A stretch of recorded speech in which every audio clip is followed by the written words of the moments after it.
Occupying Edinburgh in solidarity with every other city that is being occupied right now.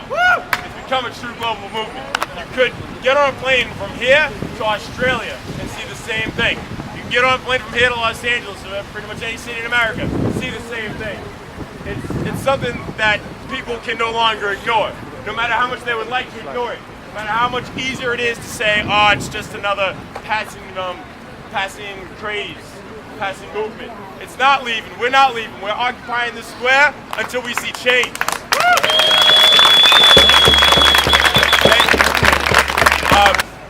I worked for a company. I was on £10,000.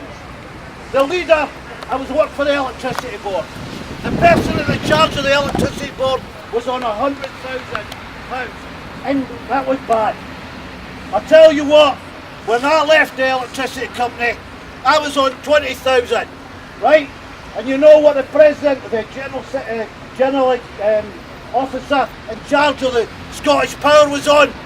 £1.5 million. How did that happen? How did he get from 100,000 to 1.5 million? And I went from 10,000 to 20,000.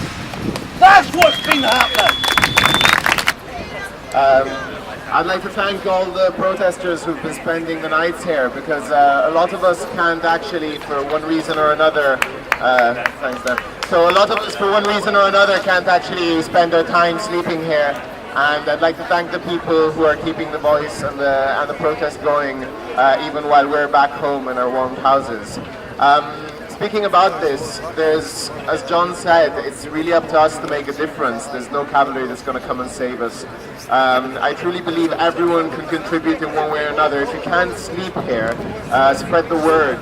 Tell people you know, use Facebook, use social networks. There are pages for this occupation. There's occupyedinburgh.org. There's a Facebook page, there's a Facebook group.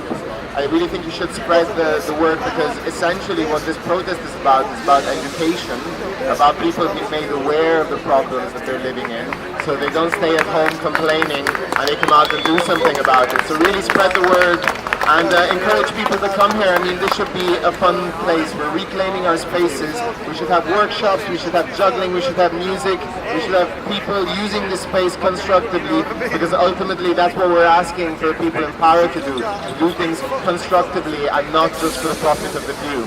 Thank you.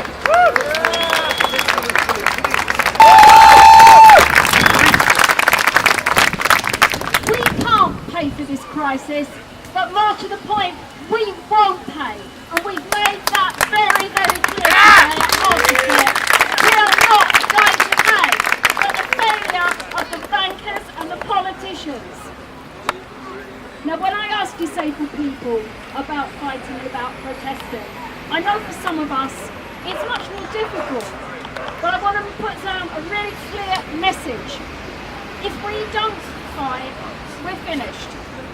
If we fight, there's no guarantee that we'll win. But if we don't fight, we will lose every single time. We have to fight.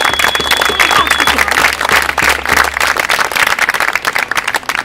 It really comes down to asking ourselves whether we're prepared to settle for a life for our children of being worse than the lives that our grandparents led.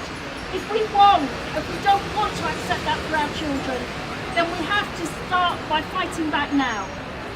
Now there are a few things that disabled people would like to see globalised. We'd like to see the globalisation of freedom. We'd like to see the globalisation of justice. We'd like to see the globalisation of fairness and the globalisation of resistance. That's what